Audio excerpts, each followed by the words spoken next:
धनखड़ साहब ने इस्तीफा दे दिया या सत्ता की चौखट से लोकतंत्र का मूक विद्रोह उठा, वो भी सत्ता की चारपाई से उतर गए जाट नेता का। नमस्कार, मैं डॉक्टर विजय शुक्ल। जगदीप धनखड़ का उपराष्ट्रपति पद से इस्तीफा न तो एक सामान्य संवैधानिक प्रक्रिया है, न ही महज राजनीतिक संतुलन का हिस्सा।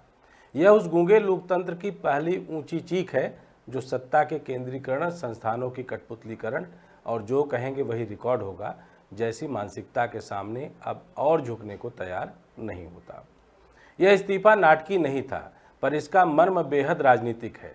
और जब कोई व्यक्ति जो खुद लंबे समय तक सत्ता का हथियार रहा हो, एक दिन उस सत्ता की भाषा और मंशा के सामने मौन विद्रोह कर दे, तो यह केवल एक व्यक्ति की कहानी नहीं बल्कि पूरे शासन तंत्र के पतन का ऐलान बन जाता है। जगदीप धनखड़ कोई सामान्य नेता नहीं रहे। वे राजस्थान के किसान पृष्ठभूमि से निकले, कानून के छात्र बने, फिर जनता दल और कांग्रेस होते हुए बीजेपी में आए और पश्चिम बंगाल के राज्यपाल बनते ही अपनी पहचान बदल दी। राज्यपाल बनने के बाद उन्होंने जो भूमिका निभाई वह पूरी तरह भाजपा की विचारधारा और संघ के एजेंडे के अनुरूप थी। ममता बनर्जी से लगातार टकराव, राज्य सरकार पर संविधान के उल्लंघन के आरोप, विश्वविद्यालयों में हस्तक्षेप और सार्वजनिक मंचों पर तीखे राजनीतिक बयान। उन्होंने खुद को संवैधानिक प्रहरी के बजाय राजनीतिक प्रवक्ता की तरह प्रस्तुत किया। उसी भूमिका में प्रदर्शन के चलते उन्हें 2022 में उपराष्ट्रपति बनाया गया। यह भारत के दूसरे सर्वोच्च संवैधानिक पद पर पहुंचे। उनका नाम तय होने से लेकर निर्विरोध चुनाव तक यह संकेत साफ था कि धनखड़ सत्ता की पसंद है और उनसे वही उम्मीद की जा रही थी जो सत्ता की बाकी संस्थाओं से रहती है, सहयोग, समर्थन और मौन। और शुरू में धनखड़ ने वह भूमिका पूरी तरीके से निभाई भी। किसान आंदोलन के समय जब संसद में कृषि कानूनों पर विपक्ष चर्चा की मांग कर रहा था तो उन्होंने सवालों को रोका और ध्वनि मत से विधेयक पारित कराए। फिर श्रम सुधार बिल, डेटा प्रोटेक्शन बिल जैसे कई बड़े विधेयक बिना किसी ठोस बहस के राज्यसभा से गुजर गए। विपक्ष बार बार बोलने की अनुमति मांगता रहा, पर धनखड़ सत्ता की ओर मुख करते रहे। विपक्ष के लिए वे सरकारी सभापति बन चुके थे। लेकिन जो चीज़ 2022 और 2023 में सत्ता के लिए समर्पण थी, वही 2024 में असुविधा बन गई। लोकसभा चुनाव में बीजेपी बहुमत से पीछे रह गई। विपक्ष मजबूत होकर आया। संसद के नए सत्र में कांग्रेस, आप, तृणमूल, समाजवादी पार्टी और अन्य दल एक साझा रणनीति के तहत संसद में सक्रिय हुए। ऐसे में सभापति से अपेक्षा थी कि वे सत्ता और विपक्ष के बीच संतुलन बनाए रखें, लेकिन धनखड़ की पुरानी भूमिका उन्हें संदेह के घेरे में रखे हुए थी। फिर भी शुरुआत में उन्होंने सत्ता के ही सुर में सुर मिलाए। पहलगाम हमला 22 अप्रैल को हुआ था। अब तक आतंकवादी पकड़े तो नहीं गए, लेकिन हुआ क्या? एक मिनट। लेकिन J&K में कम से कम इंटेलिजेंस, इनकी सिक्योरिटी है, उसके बारे में उनका फेल्योर हुआ, ये उन्होंने ही कहा है। लेफ्टिनेंट गवर्नर ने कहा है इसमें इंटेलिजेंस फेल्योर है, ये एक्सेप्ट उन्होंने ही किया। ये हमारी बात नहीं सर। अमेरिका के राष्ट्रपति ट्रंप 24 बार उन्होंने, बाद में सफाई, 24 बार उन्होंने ये कहा मेरे इंटरफियरेंस से मैं समझौता किया, तभी ये युद्ध थामा। ये युद्ध स्टॉप जो हुआ मेरे वजह से हुआ। अरे देश के साथ ये अपमानजनक है। मैं ये कह रहा हूं नड्डा जी कि खड़गे जी ने ऑपरेशन सिंदूर और पहलगाम के डिस्कशन के माइन्यूट डिटेल्स को डिस्कस करना शुरू कर दिया। वह नियम के विरुद्ध इसलिए है क्योंकि आपने 267 में उनको परमिशन दी थी कि वो संवैधानिक विषय पर चर्चा करें। नंबर 1 सभापति। दूसरा, इस हाउस को और इस हाउस के माध्यम से देश में कहीं यह संदेश नहीं जाना चाहिए कि सरकार पहलगाम और ऑपरेशन सिंदूर पर चर्चा नहीं चाहती। हम चर्चा करेंगे, हर तरीके से करेंगे। मानसून सत्र से पहले विपक्ष ने मांग की कि ऑपरेशन सिंदूर, जो पाकिस्तान अधिकृत कश्मीर में कथित सैन्य कार्रवाई से जुड़ा था, उस पर संसद में बहस होनी चाहिए। सरकार ने इनकार किया। विपक्ष ने सवाल उठाया कि जब प्रधानमंत्री चुप हैं, सेना कोई स्पष्ट बयान नहीं दे रही और मीडिया सूत्रों के हवालों से खबर चला रहा है, तब संसद की चुप्पी अस्वीकार्य है। धनखड़ पर नजरें थी।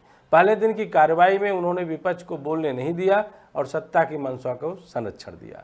लेकिन सूत्र बताते हैं कि सदन की भीतरू कार्रवाई में धनखड़ ने कई बार स्पष्ट किया कि विपक्ष को बोलने दिया जाना चाहिए ताकि सरकार की विश्वसनीयता बनी रहे।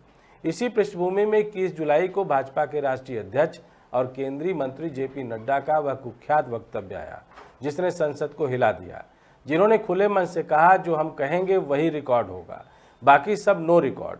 यह न केवल विपक्ष के अपमान की घोषणा थी बल्कि सभापति के अधिकारों का सीधा मखौल उड़ाना था। जेपी नड्डा सांसद भी हैं, केंद्रीय मंत्री भी और पार्टी अध्यक्ष भी, दुनिया की सबसे बड़ी पार्टी के अध्यक्ष, जो कि अभी एक्सटेंशन पर चल रहे हैं क्योंकि पार्टी ने अभी नया राष्ट्रीय अध्यक्ष चुना नहीं है, या यूँ कहें वो चुनना नहीं चाहती।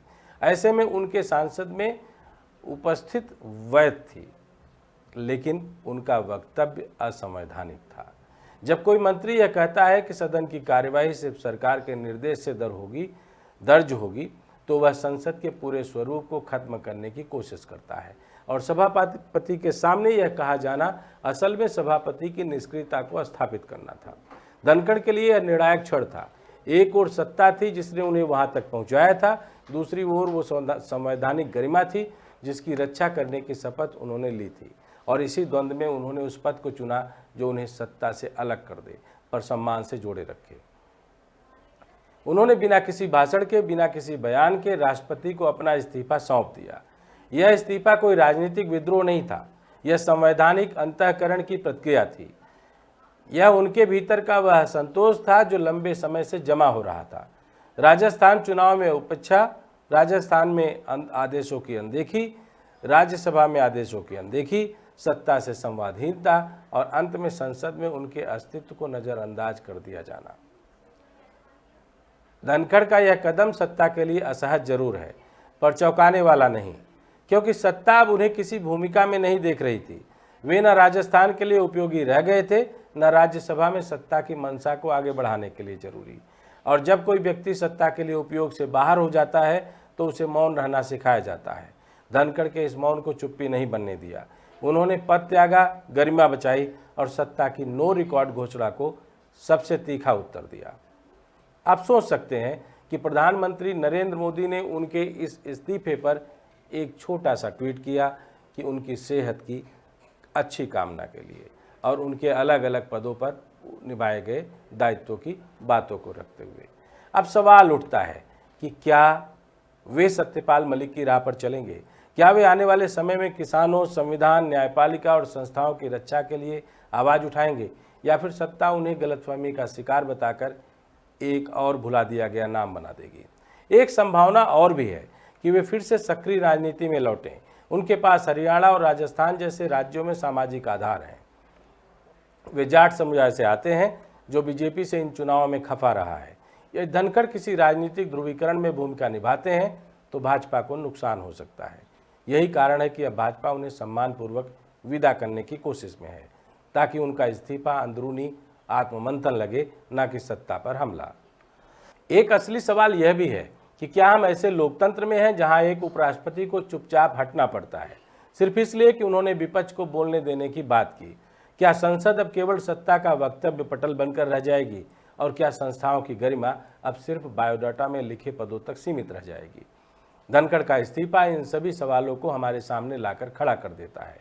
यह इस्तीफा नहीं, एक आईना है जिसमें सत्ता की वह तस्वीर है जो लोकतंत्र को पहचानने से इनकार करती है, जिसमें जेपी नड्डा के शब्द हैं जो हम कहेंगे वही रिकॉर्ड होगा, और उसी के जवाब में धनखड़ की चिट्ठी है, अगर वही रिकॉर्ड होगा तो मैं रिकॉर्ड से बाहर जा रहा हूं। अब गेंद जनता के पाले में है। क्या वह यह स्वीकार करेगी कि संसद अब रिकॉर्डिंग रूम है, या फिर वह पूछेगी कि उपराष्ट्रपति जैसे संवैधानिक प्रहरी की गरिमा इस कदर क्यों गिरा दी गई? यदि यह सवाल नहीं उठेगा तो अगला इस्तीफा शायद किसी और कुर्सी से नहीं बल्कि लोकतंत्र के अस्तित्व से होगा। जय हिंद, जय भारत।